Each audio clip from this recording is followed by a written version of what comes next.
Bismillahirrahmanirrahim. Assalamualaikum warahmatullahi wabarakatuh. Perkenalkan, nama saya Adibah Najwa Zainal dengan NIM G0025119 dari kelompok A8. Pada kesempatan kali ini saya ingin memberikan tugas tambahan mengenai teori lipid pada blok 1.3. Jadi langsung aja kita masuk ke materinya. Jadi yang pertama kita membahas mengenai karakteristik dari lipid sendiri. Jadi lipid ini dia merupakan senyawa organik yang bersifat nonpolar. Nah, karena sifat nonpolarnya itu, lipid ini hanya dapat larut dalam pelarut organik yang berupa nonpolar juga. Terus lipid ini dia juga bukan polimer, tetapi tersusun atas rantai hidrokarbon. Lalu untuk contoh dari lipid ini ada asam lemak, kolesterol, fosfolipid, dan juga sphingolipid. Selanjutnya, lipid atau lemak sendiri dia memiliki fungsi. Fungsi yang pertama ini dia sebagai sumber energi yang berbentuk asam lemak. Lalu dia juga bisa disimpan sebagai cadangan energi yang berbentuk triasil gliserol. Terus dia juga berfungsi untuk pelarut untuk vitamin A, vitamin D, vitamin E, dan juga vitamin K.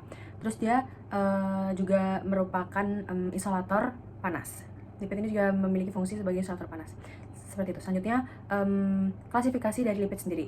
Lipid sendiri ini dibagi menjadi 3, yaitu lipid sederhana seperti lemak, minyak, dan juga malam. Jadi dibagi jadi 3, lipid sederhana, lipid kompleks, dan juga prekursor dan lipid turunan. Untuk lipid sederhana sendiri itu contohnya seperti lemak, minyak, dan juga malam. Terus untuk lipid kompleks itu seperti fosfolipid, lalu glikolipid, dan lipid kompleks lain seperti sulfolipid dan juga aminolipid. Selanjutnya untuk prekursor dan lipid turunan itu seperti asam lemak, gliserol, hormon gliserol, hormon, steroid, dan badan keton.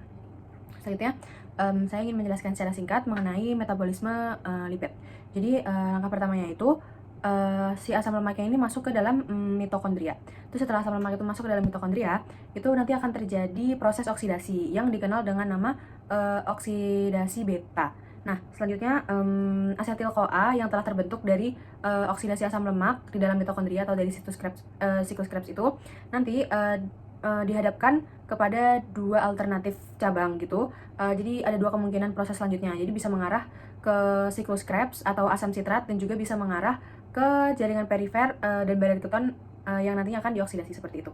Jadi asetil-CoA ini akan langsung dioksidasi lebih lanjut menjadi CO2 melalui siklus Krebs asam sitrat atau siklus asam sitrat atau siklus Krebs. Terus kemungkinan yang kedua, nanti asetil-CoA-nya itu akan diubah menjadi badan keton untuk dikirim ke jaringan perifer seperti itu.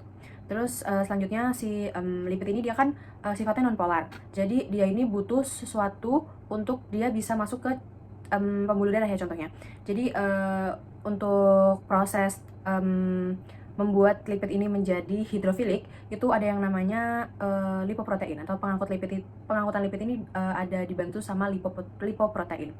Jadi karena sifat nonpolarnya dari lipid itu tadi, jadi dilapisi menggunakan lipoprotein untuk membuatnya tuh jadi hidrofilik. Jadi dia bisa masuk ke dalam pembuluh darah. Terus contoh-contohnya tuh ada kilomikron, FLDL, LDL, sama HDL gitu. Terus selanjutnya juga terdapat apoprotein. Ini merupakan molekul protein yang ada di dalam lipoprotein. Setiap lipoprotein ini mengandung 1 atau lebih dari apoprotein itu. Dia berfungsi untuk kofaktor enzim, terus juga berfungsi sebagai protein pemindah lipid. Selanjutnya ada kolesterol. Kolesterol ini dia merupakan komponen yang penting penyusun sel karena sifatnya yang amfifatik. Terus terbentuk 5 kelas hormon steroid dari kolesterol itu. Ada progestagen, lalu glukokortikoid, mineralkortikoid, androgen, dan juga eksogen. Terus dia ini juga memiliki fungsi untuk menjaga keseimbangan antara kalsium dan juga fosfor di dalam darah dengan bantuan vitamin D dan juga cahaya seperti itu. Terus juga terdapat asam lemak esensial juga.